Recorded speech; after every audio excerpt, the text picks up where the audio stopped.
The Latin community has been a part of hip-hop since the very beginning. From backspins on linoleum to plugging up the streetlights for park jams.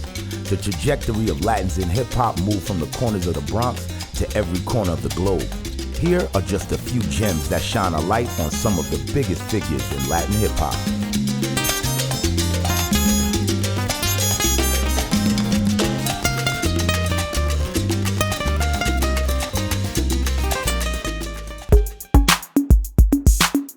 The early days of hip-hop, Latin culture was present. Folks like DJ Charlie Chase, Crazy Legs, The Real Roxanne, Tito of the Fearless Four, Prince Marky D of the Fat Boys, and more paved the way for generations of popular future Latin figures of hip-hop. By the 80s, hip-hop made its way from the streets of the Bronx to the barrios of Puerto Rico. Puerto Ricans from New York would travel to the island regularly to visit family.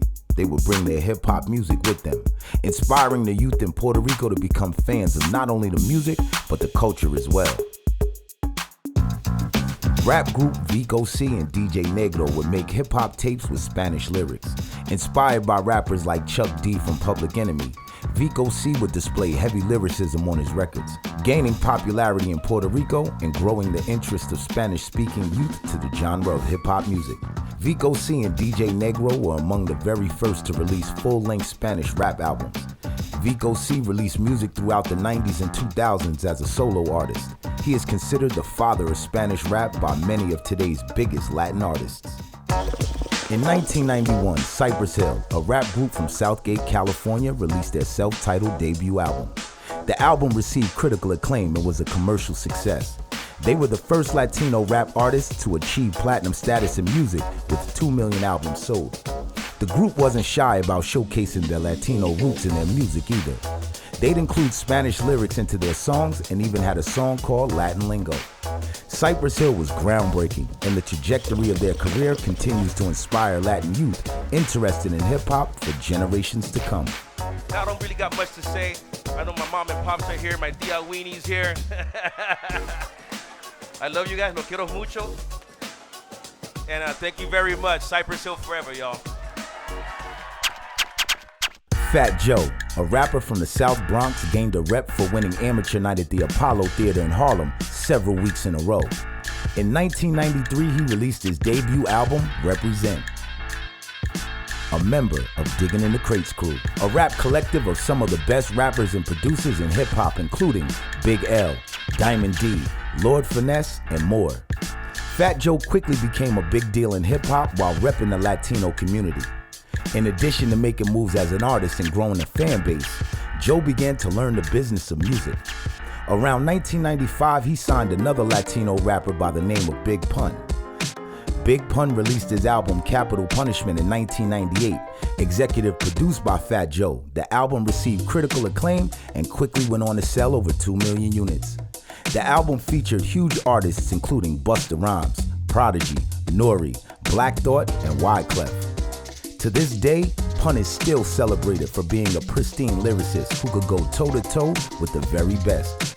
Big Pun's success was twofold.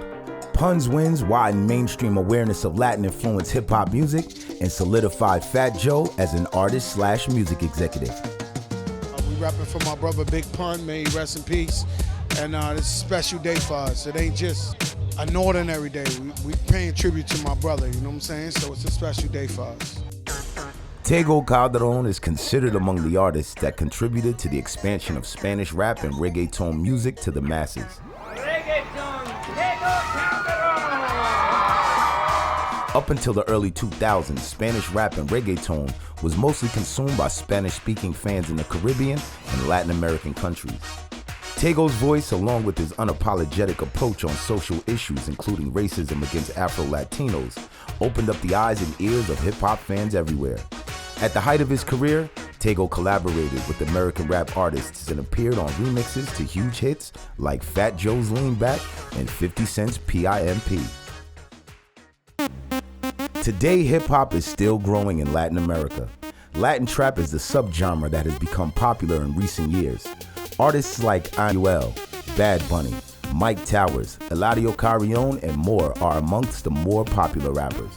Although the dominant music is reggaeton, which also has hip-hop roots, Latin trap has been slowly becoming popular among younger fans in Latin America. Whether traditional hip-hop, Spanish lyrics, or emerging sounds, Latin hip-hop occupies a huge space in music globally. The Latin community has been a proud contributor to hip-hop for 50 years, and there's no signs of that slowing down anytime soon.